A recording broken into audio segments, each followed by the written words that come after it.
Dad Quiet Revenge.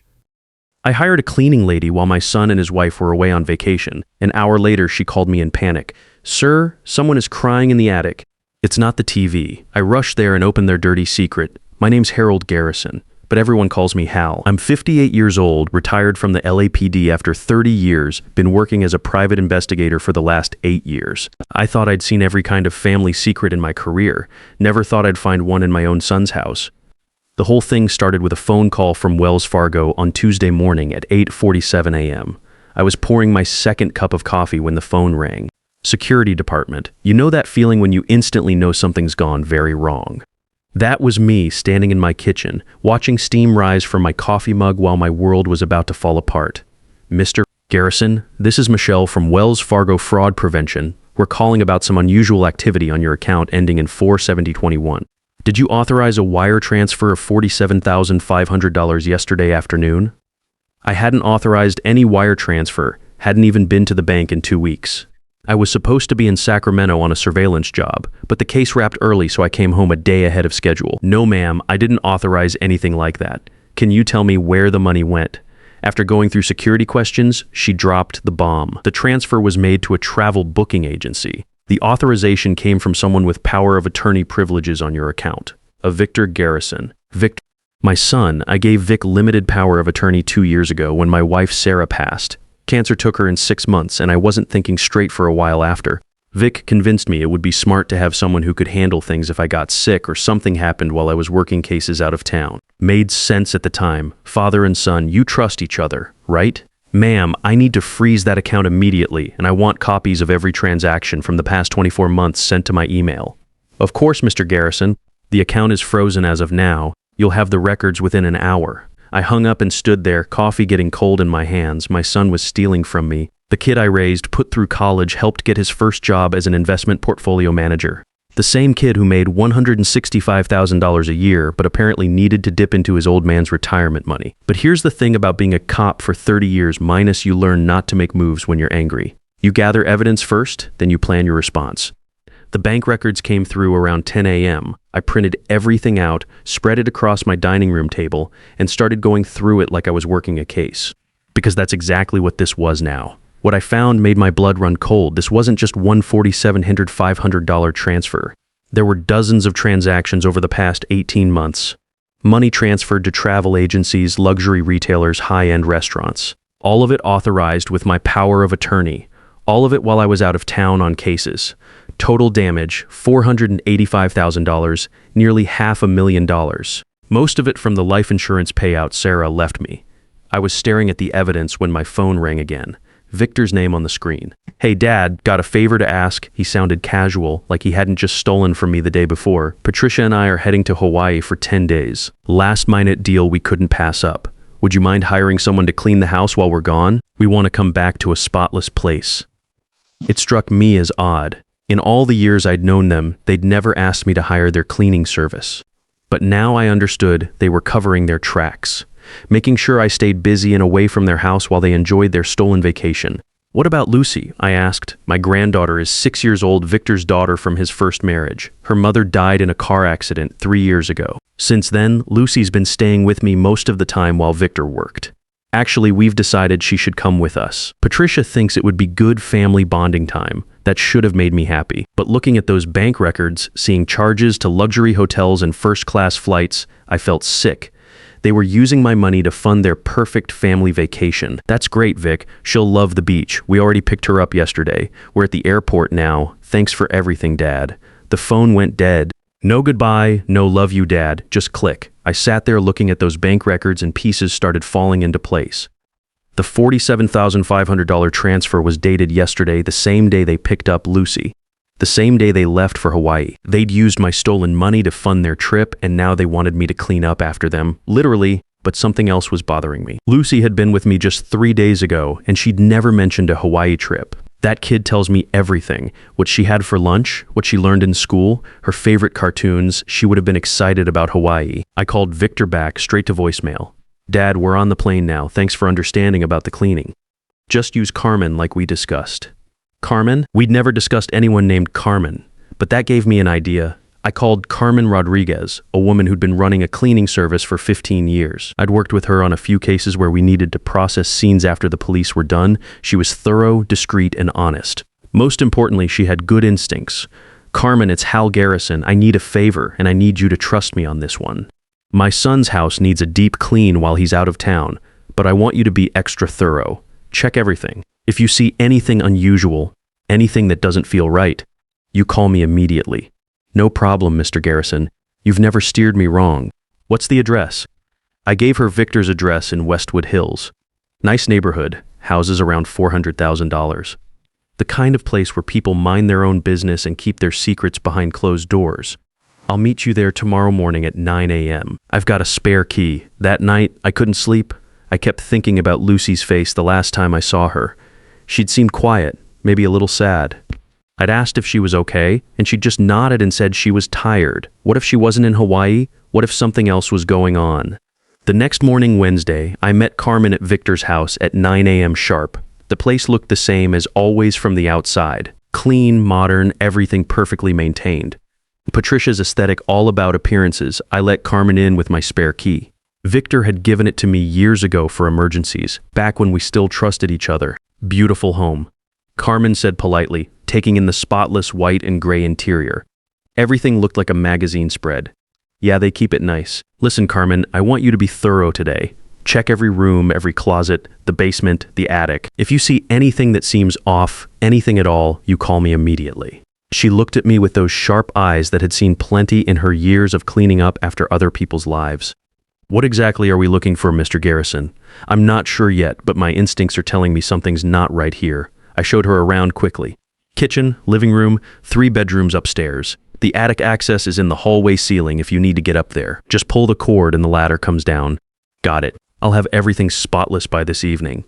I drove back to my apartment, but I couldn't concentrate on anything. I kept thinking about those bank records, about Lucy's quiet demeanor, about Victor's casual lie about picking her up. Something was wrong, and every cop instinct I'd developed over 30 years was screaming at me.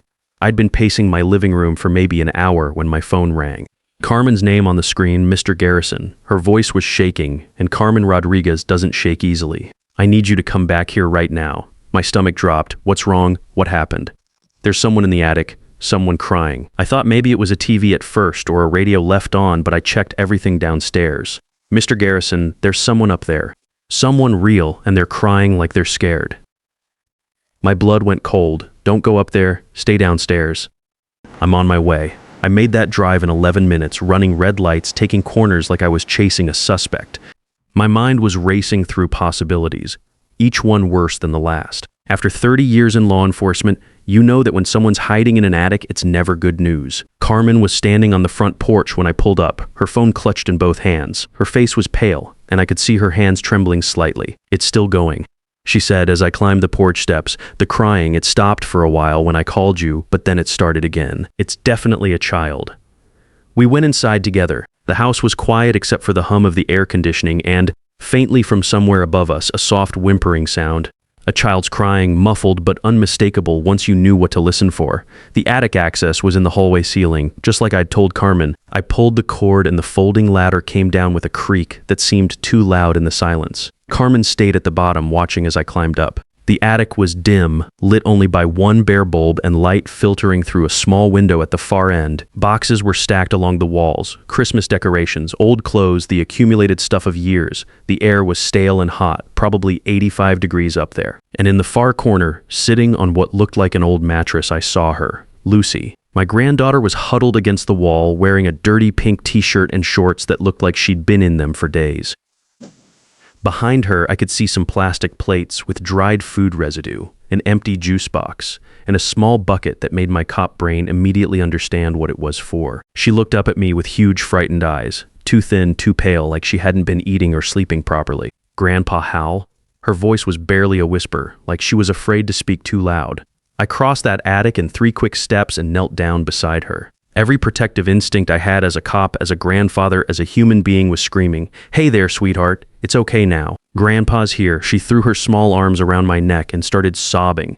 Real sobs, the kind that come from days of fear and confusion and feeling abandoned. I tried to be quiet. She whispered against my shirt, Daddy said I had to be very, very quiet while he and Patricia were gone. He said if anyone found me, we'd all get in big trouble. My hands were shaking as I held her. How long have you been up here, Lucy? Since yesterday morning. Daddy brought me here and said I had to stay hidden until he came back from his trip. He said I'm supposed to be in Hawaii with them, but I can't really be there, so I have to stay here instead. Yesterday morning, while I was discovering he'd stolen my money, Victor was locking his 6-year-old daughter in an attic. While they were boarding a plane to Hawaii with my stolen cash, Lucy was being abandoned in a hot, dark space with minimal food and water. Come on, sweetheart, I said, helping her to her feet. She was shaky, like she hadn't moved much in the past day. Let's get you out of here.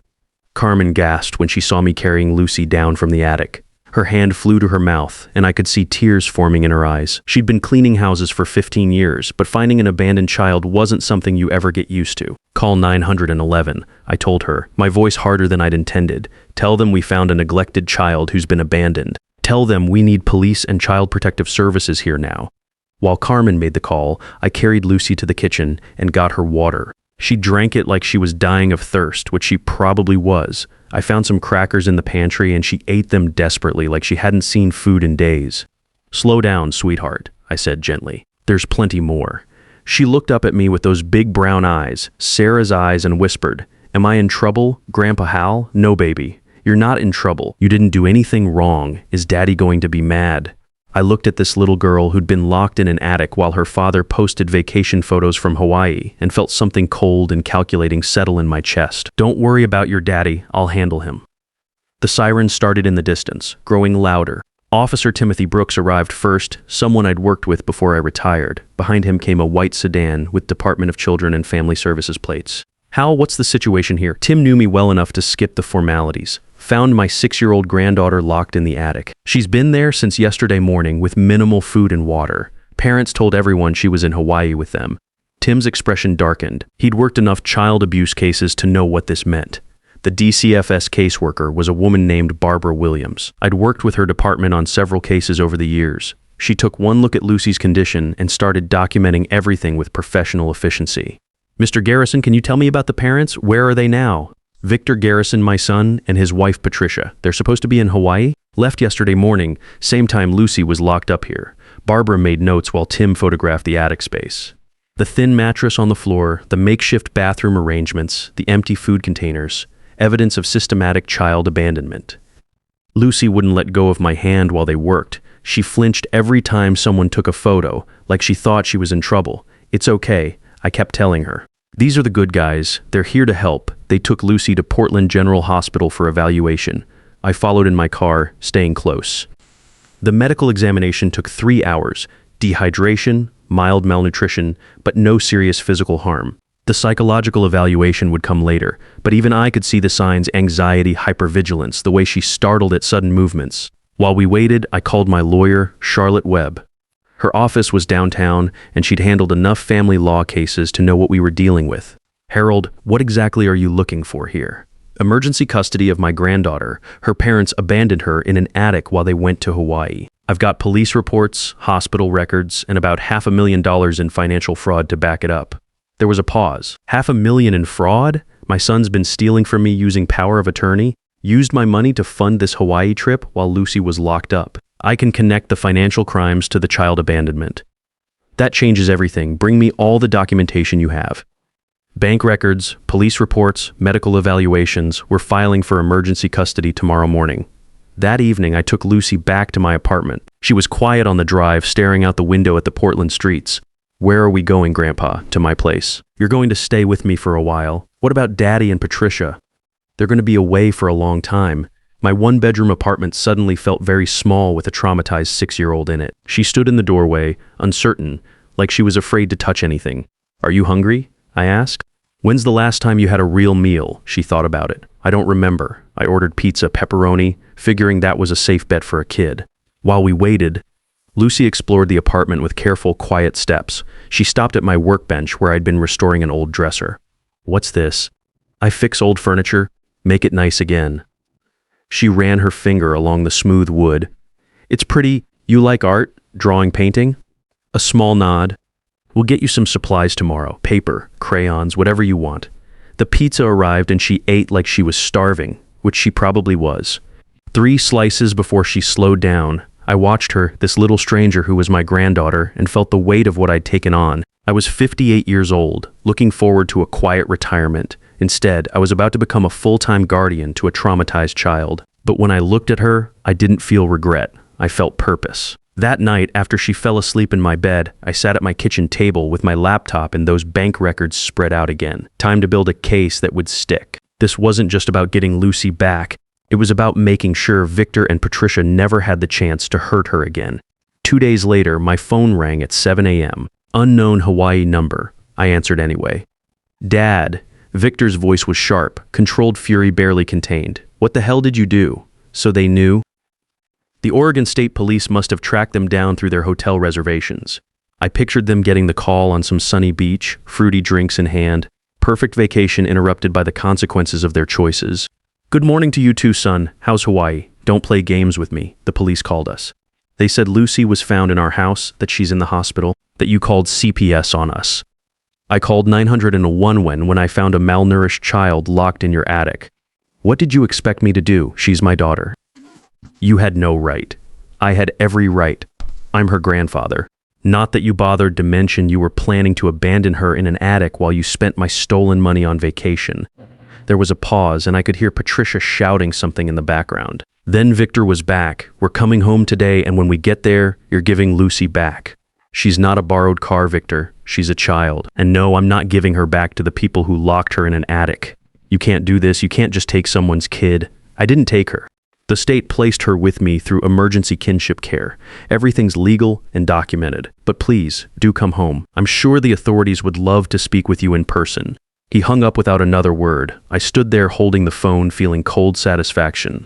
They were cutting their vacation short, scrambling back to Portland to face what they'd done. Good. The emergency custody hearing was scheduled for the following Monday. Charlotte had filed all the necessary paperwork, and the evidence was overwhelming. Medical records showing dehydration and neglect, photos of the attic conditions, Carmen's testimony about finding Lucy. Most damaging of all, the bank records showing they'd used my stolen money to fund their trip while Lucy was locked up. "This is as strong a case as I've ever seen," Charlotte told me. "Child abandonment, elder fraud, identity theft. We're not just looking at custody here, Harold. We're looking at serious prison time for both of them." Victor and Patricia flew back that Friday, 6 days early. By then, I had a restraining order preventing them from contacting Lucy, and the FBI Financial Crimes Unit had frozen all their accounts. The money they'd spent on their luxury vacation, traceable through credit card receipts back to my stolen funds. The hearing lasted less than 2 hours. Judge Sandra Pierce had seen the evidence in advance, and her questions were sharp and direct. "Mr. Victor Garrison, you left your 6-year-old daughter alone in an attic for an undetermined period while you traveled out of state." Victor's lawyer, some public defender named Gerald Mason, tried to spin it as a misunderstanding. "Your Honor, my client believed the child would be adequately supervised. This was a miscommunication, not intentional abandonment." Judge Pierce wasn't buying it. "Mr. Garrison, who exactly was supposed to be supervising your daughter while you were in Hawaii?" We thought. "Patricia's sister was going to check on her." "Patricia's sister lives in Seattle and was working a double shift at the hospital that day," Charlotte interjected, presenting phone records. She had no knowledge of any arrangement to check on the child. The financial evidence was even more damning. Charlotte presented a forensic accounting report showing $485,000 in unauthorized withdrawals over 18 months. Hawaii hotel charges, first-class flights, luxury restaurants, all paid for with my money, while Lucy lived in increasingly poor conditions. "Your Honor, this isn't just child neglect," Charlotte argued. "This is a pattern of systematic financial exploitation used to fund a lifestyle that required abandoning family responsibilities." Judge Pierce made notes for what felt like an eternity. Then she looked up. "Emergency custody remains with Harold Garrison pending criminal proceedings. Mr. Victor Garrison and Mrs. Patricia Garrison are prohibited from contact with the minor child. I'm referring this matter to the District Attorney's Office for criminal prosecution." Victor's face went white. Patricia started crying, real tears this time, not the performed kind she used for social media. The criminal case moved fast.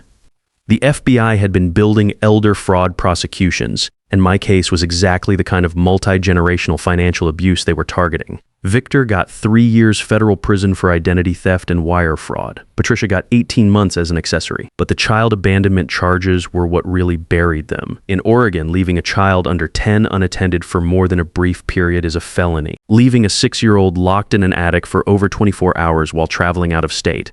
The prosecutor called it one of the worst cases of child abandonment she'd seen. Both of them lost all parental rights permanently. Lucy's doing great now. She's been with me for 8 months, seeing a child psychologist twice a week. The nightmares have mostly stopped. She started 2nd grade in September and made friends with a little girl named Maria who lives 2 blocks away. We planted a garden in my backyard last spring, tomatoes, sunflowers, and a whole row of marigolds that Lucy picked out because she liked the bright colors. She helps me with my furniture restoration projects now, sanding wood and picking out paint colors. Sometimes people ask if I regret turning in my own son, if family loyalty should have come first. Here's what I tell them: real family loyalty means protecting the innocent from the guilty, even when the guilty share your last name. Especially then, Victor made his choice when he decided my money was more important than my trust. When he decided Lucy was a burden instead of a blessing. I made mine when I chose justice over convenience, when I chose my granddaughter's future over my son's freedom. The house feels different now.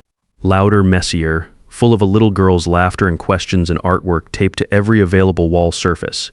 It's nothing like the quiet retirement I'd planned. I wouldn't change a thing. Justice isn't always loud and dramatic. Sometimes it's as quiet as a 6-year-old girl humming while she colors at the kitchen table, safe and loved, and exactly where she belongs.